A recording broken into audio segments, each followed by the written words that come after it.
Olá, muito boa noite, gente. Tudo bem? Como é que vocês estão? Espero que todo mundo esteja muito bem.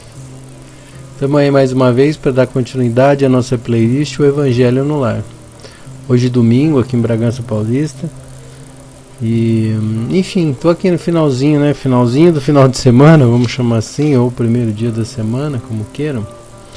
Descansando aí, me preparando para mais uma semana aí de luta, né?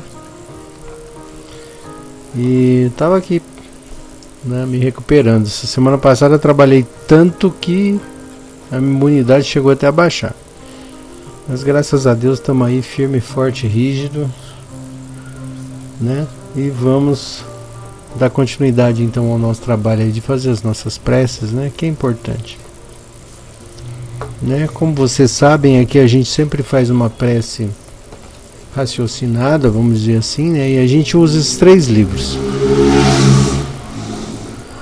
O primeiro deles é o Evangelho segundo o Espiritismo, do Allan Kardec, que é um livro base, eu chamo de livro base.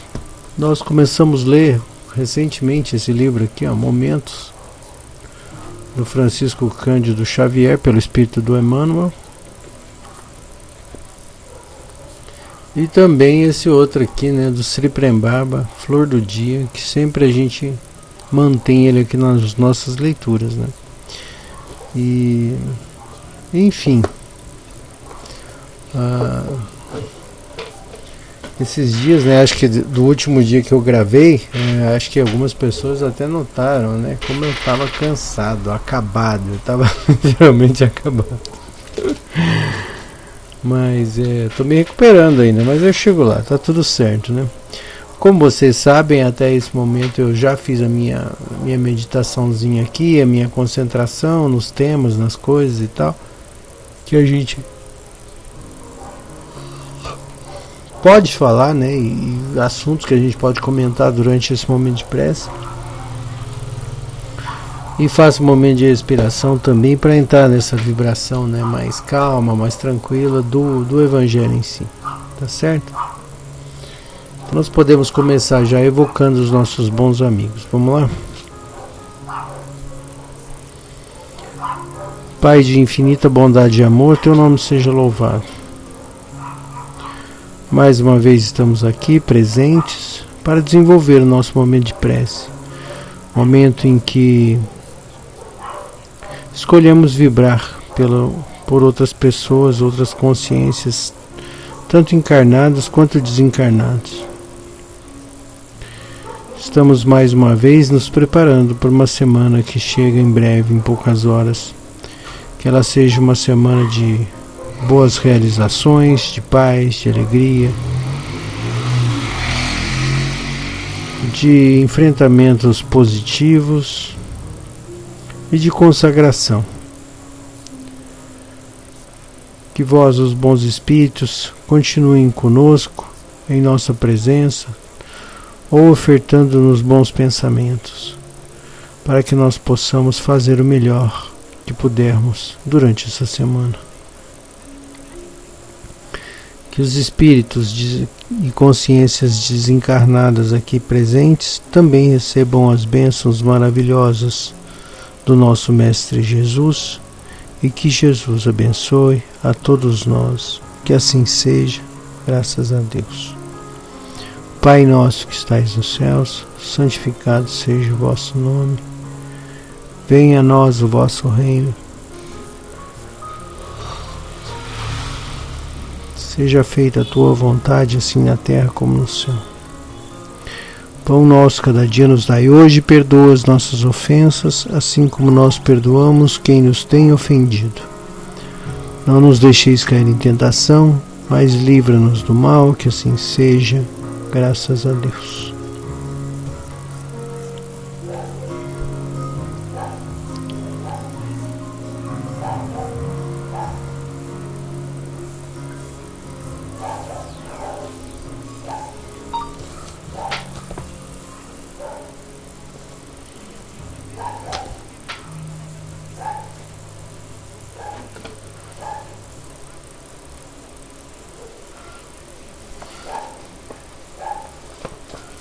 Caridade para com os criminosos. Elizabeth de França, Havre, 1862.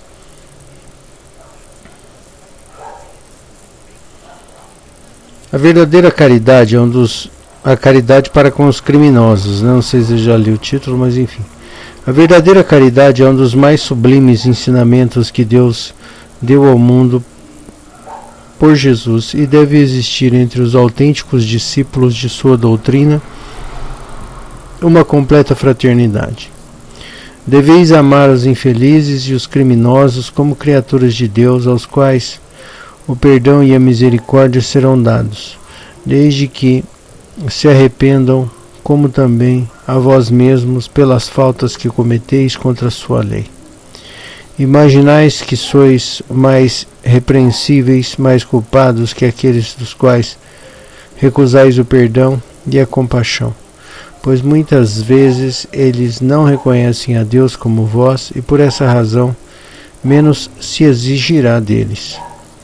Não julgueis, meus queridos amigos, pois o julgamento que fizerdes vos será aplicado ainda mais severamente, e tendes necessidade de indulgência para com as faltas que cometeis com frequência. Não sabeis que há muitas ações que são crimes aos olhos de Deus de pureza, e que o mundo não as considera sequer como faltas leves? A verdadeira caridade não está apenas na esmola de quem dais, nem mesmo nas palavras de consolação que acrescentais. Não é apenas isso o que Deus exige de vós. A caridade divina ensinada por Jesus baseia-se também na benevolência permanente e em tudo mais para com o vosso próximo. Podeis praticar essa sublime virtude com muitas criaturas que não precisam de esmolas e sim de palavras de amor, consolação e de encorajamento que as conduzirão ao Senhor. Os tempos estão próximos, volto a dizer, em que a grande fraternidade reinará nesse globo. A lei do Cristo é a lei que regerá os homens, será a moderação e a esperança e conduzirá as almas às moradas bem-aventuradas. Amai-vos, portanto, como filhos do mesmo Pai. Não façais distinção entre vós, pois Deus quer que sejam todos iguais. Não desprezeis a ninguém. A presença de criminosos encarnados entre vós é um meio de que Deus se utiliza para que as más ações deles vos mostrem lições de ensinamentos. Brevemente, quando os homens praticarem as verdadeiras leis de Deus, não haverá mais necessidade desses ensinamentos, e todos os espíritos impuros e revoltados serão dispensados para mundos inferiores, de acordo com as suas tendências. Deveis aos criminosos de quem fala o socorro de vossas preces. Essa é a verdadeira caridade. Não vos cabe dizer de um criminoso: é um miserável e preciso eliminá-lo da terra. A morte lhe é imposta, é muito suave a um ser dessa espécie. Não é assim que deveis falar. Observai Jesus, o vosso modelo. Que diria ele se visse esse infeliz ao seu lado? O lamentaria, o consideraria como um doente miserável e lhe estenderia a mão. Em verdade não podeis fazer isso, mas ao menos podeis orar por ele e dar assistência ao seu espírito durante os poucos instantes que ainda deva passar em vossa terra. O arrependimento pode tocar o seu coração. Se orardes com fé, ele, o vosso próximo também, como o melhor dentre os homens, sua alma desnorteada e revoltada foi criada como a vossa, para se aperfeiçoar. Ajudai-o então a sair do lamaçal e orai por ele.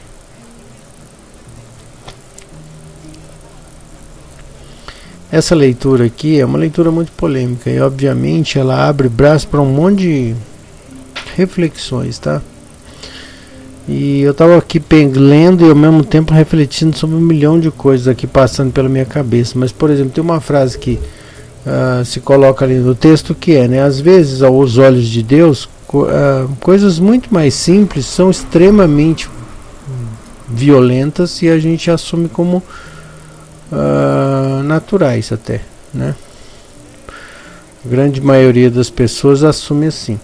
E o que a gente precisa perceber é que nós estamos numa escalada de evolução, e é óbvio que nessa escalada de evolução a gente precisa de um norte. Ainda nós precisamos de um norte negativo, vamos chamar assim, de um polo extremamente negativo e um polo extremamente positivo, para as nossas consciências conseguirem se balizar e saber exatamente onde é que a gente está. Porque a gente, por exemplo, um exemplo disso é, a gente se esquece de agradecer todos os dias as coisas maravilhosas que acontecem naturalmente na nossa vida. Então, por exemplo, o sol aparece, ilumina tudo, ilumina criminoso, ilumina gente trabalhadora, ilumina gente de todo jeito. E a gente acha que isso é natural, a gente acha até que é uma obrigação do sol estar todo dia lá. A gente nem pensa nisso mais. Mas a gente não consegue viver sem o sol. Se o sol se apagasse, ou se o sol se afastasse da nossa órbita, obviamente a gente desapareceria, se não instantaneamente, mas em pouco tempo. E aí você fala, beleza, e o que eu tenho com isso, né? Quer dizer, eu estou aqui nessa natureza e está tudo certo. Então, assim, é um milagre que acontece todo dia que a gente não dá bola, né? A gente não dá a menor importância na maioria das vezes. Outra coisa que eu queria citar, por exemplo, aos olhos de Deus, né? Você pega os animais que a gente usa para se alimentar, né? De um modo geral, né? E são criações de Deus, né? Para nós achamos natural, né? Ir lá abater um animal para se alimentar, né? Para nós a gente nem questiona, mas assim, em termos, se você for pensar em termos biológicos, né? Em termos biológicos é uma vida a menos, né? Em termos conscienciais, para uma grande maioria é simplesmente um boi, uma vaca, um porco, uma galinha, né? Dos mais comuns, vamos dizer assim. É só uma galinha, é só um porco, é só um cavalo, mas em termos biológicos é uma vida, e a gente não sabe fazer outra assim, né? A gente consegue, se a gente for fazer uma analogia científica poderosa, a gente consegue clonar vidas, mas a gente não consegue, a gente ainda não descobriu o segredo da vida. A gente pode criar todas as condições, né? Vamos dizer assim, tecnológicas ou de manejo para que a vida aconteça. A gente cria condições favoráveis para que a vida aconteça, mas a gente não conhece o segredo da vida, a gente não sabe por que é assim. A gente conhece os processos, mas por que a vida acontece a gente não sabe, né? A gente não sabe. E um exemplo disso, por exemplo, são aquelas mulheres, por exemplo, que não conseguem engravidar, por exemplo. A gente pode até criar condições para que favorecer essa gravidez, mas a gente, em alguns casos, não obtém sucesso, porque simplesmente a gente não sabe como fazer a vida. A gente simplesmente consegue tecnologicamente melhorar as condições para que isso aconteça, mas a gente não consegue fazer vida ainda, né? Então, em termos de criação, da criação em si, né, de Deus, a gente não é nada em termos de sapiência, né? Ainda que a nossa tecnologia já começa a se arrastar, né? Começa minimamente a se desenvolver, a gente ainda é assolado por todas as doenças, né? Por exemplo, um outro exemplo disso é, por exemplo, um exemplo inverso, né? A gente tem tratamentos, a maioria dos tratamentos de câncer, por exemplo, né, que a gente está falando de vida, visam eliminar o tumor, né? Que é você cercar ele, isolar ele e tirar ele né? A maioria dos tratamentos visa isso, mas, por exemplo, a gente não sabe ainda por que um tumor cresce. A gente tem teorias, a gente tem alguns tipos de tumor, a gente sabe algumas coisas que favorecem o crescimento, mas às vezes a gente não sabe nem por que um tumor se espalha. A gente não sabe. A gente só trata depois da doença manifesta, né? Da doença manifestada. Então, que mostra basicamente a nossa limitação científica, consciencial e tal, né? E aí, falando especificamente do tema que a leitura traz, que é que a gente deve ter compaixão pelos criminosos, né? É óbvio que é muito difícil a gente ter um grau de consciência tal que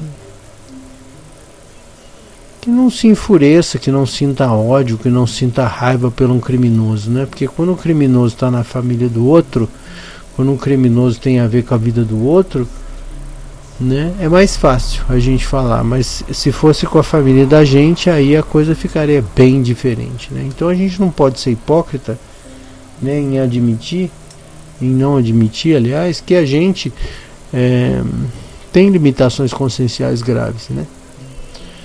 E obviamente uma coisa que me ocorre, que passa pela minha cabeça é só aquela frase assim, sabe? Ultimamente eu falo, no último ano eu tenho pensado muito nessa frase, né? Do Pai Nosso, que é: e livrai-nos de todo mal, amém. E porque assim, tem situações que são tão ingratas e tão terríveis e tão tristes e tão absurdas e tão malucas que a nossa consciência não consegue processar, que a única coisa que a gente pode fazer nessa efemeridade, nessa transitoriedade da vida, é pedir a misericórdia de Deus para que certas coisas não nos acometam.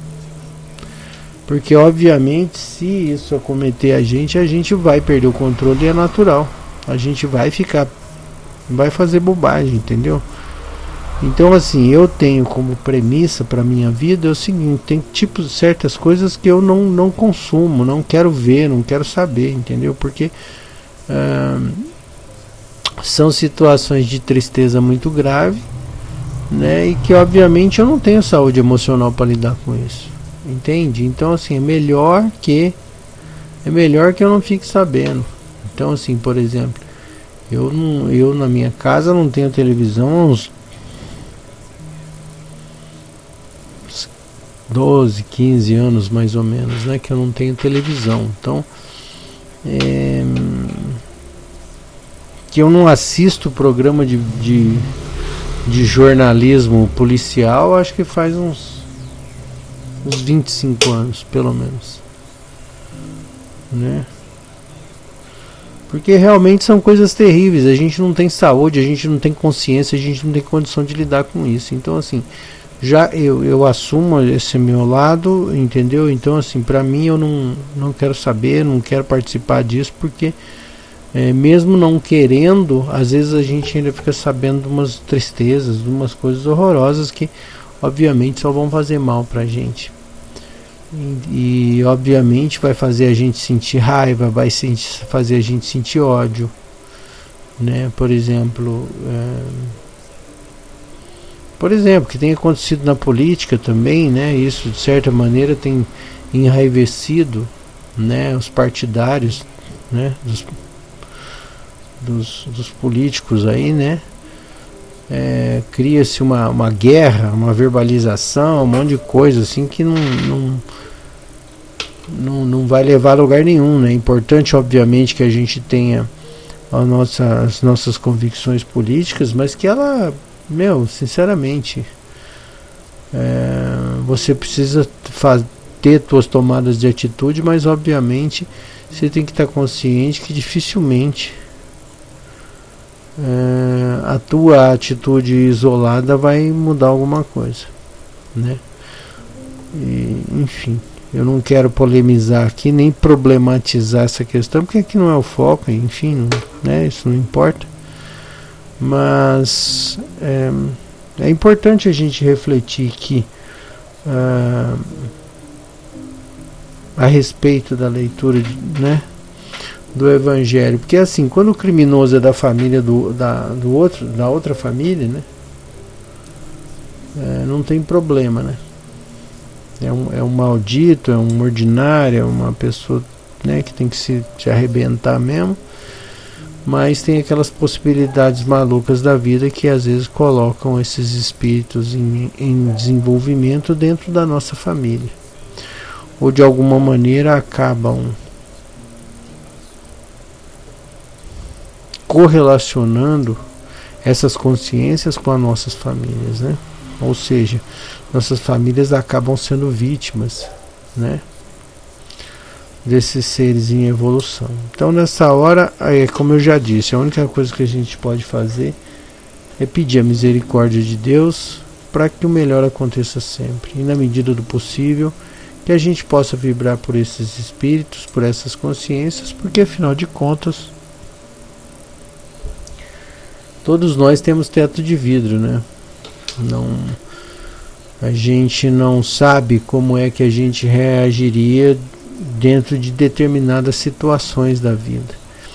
Tem uma frase do Emmanuel, né, que diz assim: em função de suas histórias, todos têm razão, né? Então a gente precisa, na medida do possível, pensar o que foi, como é que são as coisas, né? Se um indivíduo ou o indivíduo, né, agem de um determinado jeito, de uma determinada maneira, fatalmente em função da história que ele teve. Então às vezes é muito fácil a gente subir no palanque, né, e ficar apontando o dedo, mas talvez se você tivesse tido a história daquela pessoa, talvez você se comportasse diferente, né? Enfim, eu sei que às vezes isso exalta os ânimos, deixa as pessoas mais, né, vamos dizer assim, indignadas, mas é o que eu digo, cabe a cada um, né? O pai do meu pai já disse essa frase aqui no canal algum dia, que cada um tem uma cruz e cada cruz tem o seu peso, né? Quem falava isso era o pai do meu pai. Então assim, a gente precisa saber exatamente qual que é a nossa cruz e desenvolver a capacidade de carregá-la, né? Afinal de contas, se nós estamos aqui caminhando nos primeiros passos da conscientização do ser, que é o que a gente está fazendo aqui, é importante que a gente aproveite esses reveses para desenvolver essa consciência, não é? Tá certo? Então, hoje eu estava pensando aqui em umas coisas e vi umas fotos, e eu gostaria de pedir para vocês que a gente pudesse fazer uma prece pelos nossos familiares desencarnados, tá? E eu quero estender essa ideia não somente aos familiares, exclusivamente com laços consanguíneos, né? Porque família, na maioria das vezes, são aquelas pessoas que a gente escolhe para evoluir, né? Que estão no mesmo grupo ali, grupamento social, grupo kármico, às vezes, né? Falando de planos diferentes. Às vezes você tem um vizinho, às vezes você tem um amigo, né, uma pessoa que ajudou muito a sua família, né, e que acaba sendo a sua família de certa maneira e nem é parente, né? Então é por isso que eu estou pensando nisso. Eu gostaria que nós fizéssemos uma vibração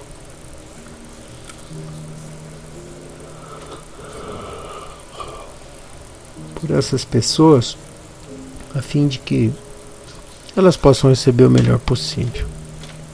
Tá certo? Vamos lá?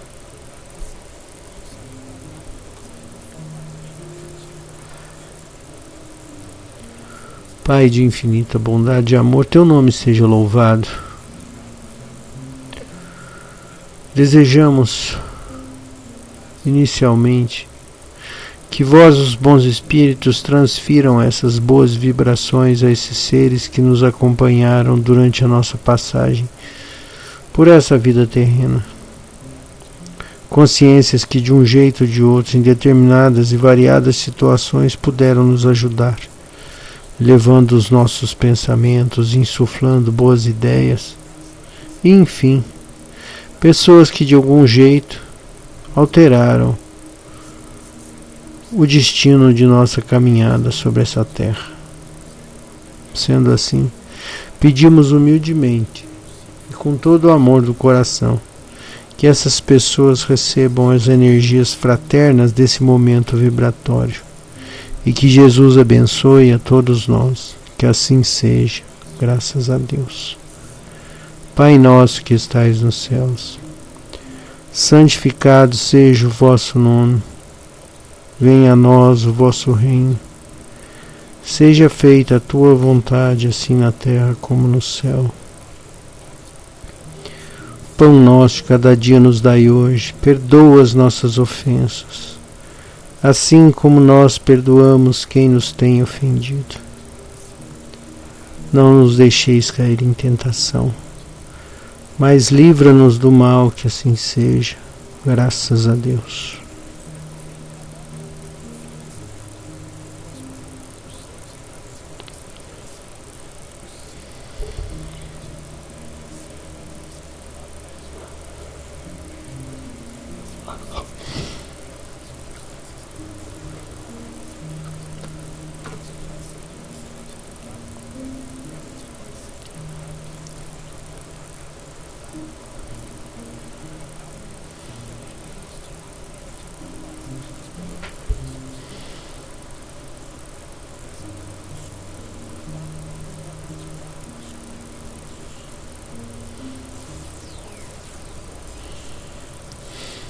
Página 42.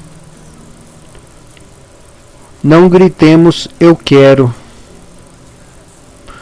mas afirmemos em nossa condição de espíritos imperfeitos. Se posso querer,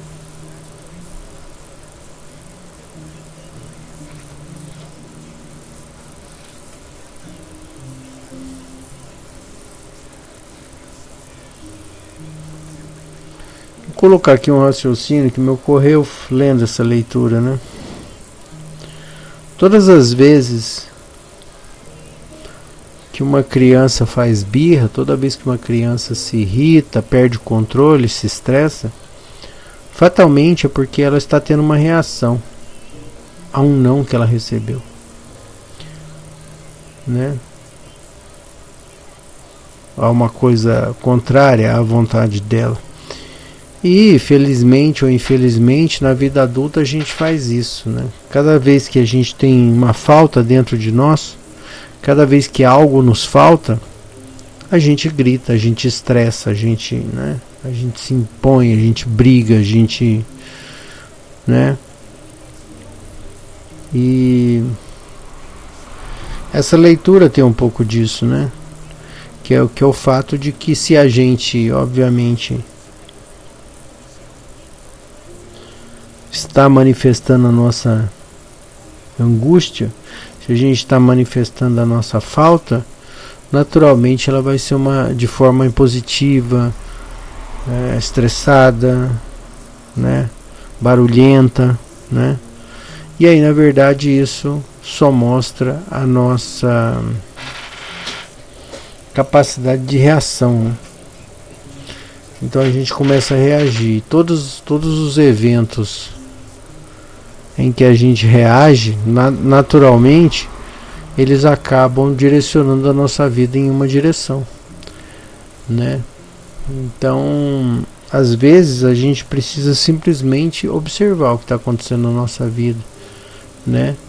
E tentar entender na medida do possível, e tentar se adequar a essa situação e não reagir a ela, porque às vezes a gente reage e acaba criando uma situação piorada, ou então a gente acaba colocando a nossa vida numa outra rota a partir da nossa reação, a partir da nossa carência, né, em última instância, porque essa reação vem em função dessa carência, dessa incapacidade de compreender. Então é importante que na medida do possível a gente possa se acalmar o coração, no sentido de apenas observar os eventos, né, os acontecimentos da vida. E ao passo que a gente passe a contemplar muito mais a nossa vida, a nossa existência, a gente, na maioria das vezes, vai ser muito mais grato. Porque a gente tem muito mais coisa boa que acontece na nossa vida do que coisa ruim. E a prova cabal disso é que se você está assistindo esse vídeo aqui, você está encarnado, você está vivo. E para você estar vivo, precisa ser uma sequência de pequenos milagres todos os dias. É a tua saúde, é o teu fígado funcionando bem, o teu rim, o teu coração. É você estar respirando, é você estar, sabe, se alimentando minimamente de um jeito ou de outro. Então, assim, o somatório geral das coisas é um somatório muito positivo. E o que a gente reclama, obviamente, é aquilo que a gente não concorda, né? Aquilo que a gente não quer que aconteça, ou que acontecesse. Mas o somatório geral é de que a maioria das coisas que nos acomete são coisas positivas. E a gente precisa ser grato a isso. E à medida que a gente vai sendo grato por tudo isso, por todas as coisas bacanas que a gente consegue perceber, a nossa mente vai se acalmando, o nosso sono melhora, a nossa vida se acalma, a gente consegue ter mais tranquilidade para colocar as coisas no lugar, e isso é o mais importante, né? Nada vale o preço da nossa paz. Então é importante que a gente não brigue, não grite desnecessariamente, porque naturalmente a gente está atentando contra a nossa paz.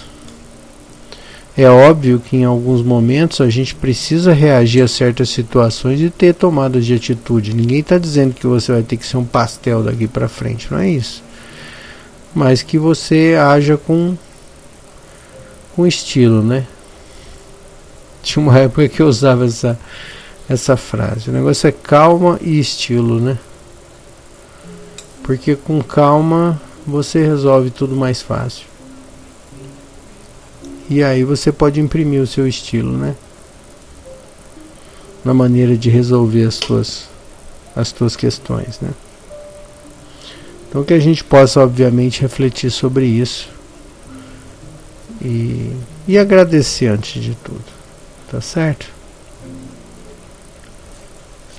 Gostaria que nós fizéssemos uma prece por nós, pelas nossas dificuldades também, né? Aproveitar esse momento agora, pedindo para que os bons espíritos olhem, né, para as nossas incompreensões, para as nossas dificuldades e nos ajudem naquilo que for possível e necessário, segundo os nossos créditos, tá certo? Vamos lá? Pai de infinita bondade e amor, teu nome seja louvado. Pedimos humildemente que vós, os bons espíritos, amparem os nossos pensamentos e permitam que nós tenhamos um olhar mais acurado a respeito da grandeza da vida. Que vós, os bons espíritos, possam insuflar em nós bons pensamentos e boas atitudes, e que aquilo que for necessário nos chegue, favorecendo e atendendo as nossas pequenas calamidades. E que Jesus abençoe a todos nós, que assim seja. Pai nosso que estais nos céus, santificado seja o vosso nome. Venha a nós o vosso reino e seja feita a tua vontade, assim na terra como no céu. Pão nosso cada dia nos dai hoje, perdoa as nossas ofensas, assim como perdoamos quem nos tem ofendido. Não nos deixeis cair em tentação, mas livra-nos do mal. Que assim seja, graças a Deus.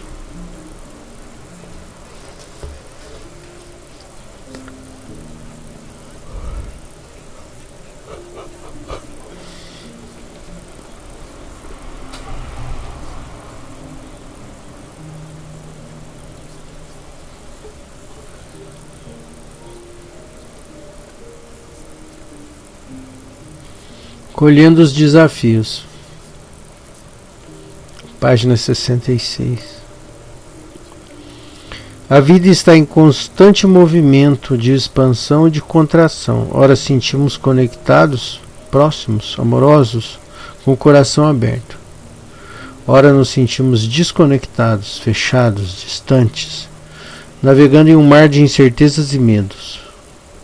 Costumo chamar esses momentos de desconexão de turbulências. Turbulências que precisamos atravessar, pois fazem parte do nosso karma.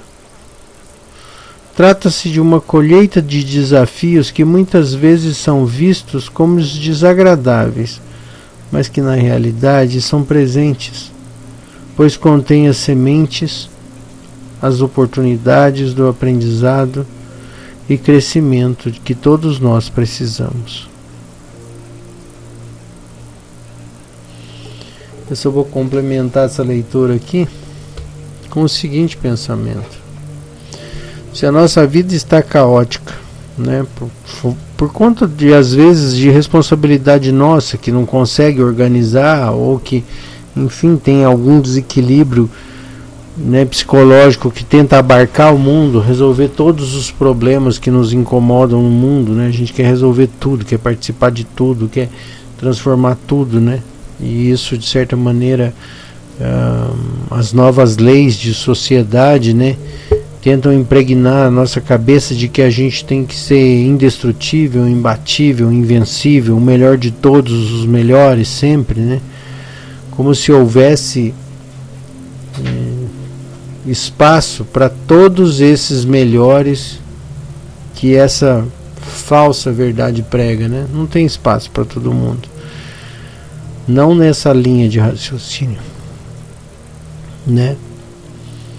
E então a gente fica cada vez mais sendo cobrado, sabe? Então a gente tem que ser cada vez melhor sempre, cada vez mais suficiente sempre, né? A gente não pode jogar toalha nunca, a gente tem que ser sempre forte, a gente tem que ser isso e aquilo e tal, né? Tentando criar uma coraça quase que mecânica, né? Quase metálica em volta da gente. E obviamente isso acaba tumultuando a nossa consciência, né? E cabe a nós fazermos uma escolha de escolher como que a gente quer viver, buscar nossa paz, analisar calmamente aquilo que nos incomoda e obviamente afastar essas coisas, essas incomodações na medida do possível, para que a gente tenha paz.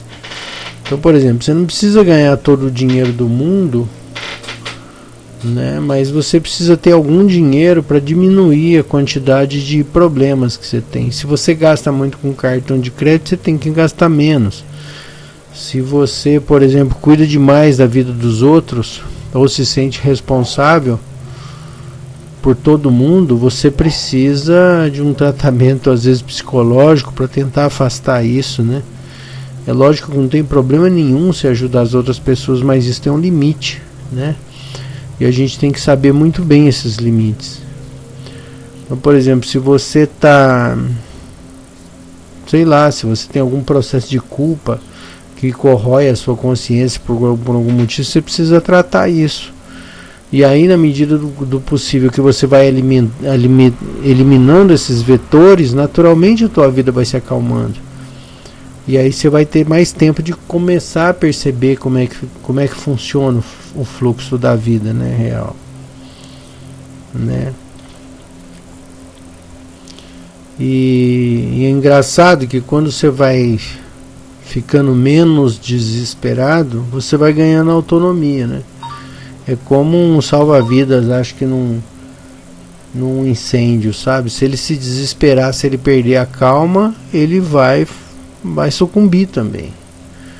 Ao passo que se você se acalma, né, no momento de crise, de gravidade, você, na medida do possível, já tem um certo preparo, quer dizer, você já vem há muito tempo preparando o teu ambiente, preparando a tua consciência, a tua tranquilidade. Quando vem alguma coisa que possa ser mais impactante, você vai ter mais estofo, né, para aguentar aquela pancada, né, porque você já vem construindo isso, né, há algum tempo, e não fica simplesmente vivendo a deriva, né, simplesmente reagindo a tudo.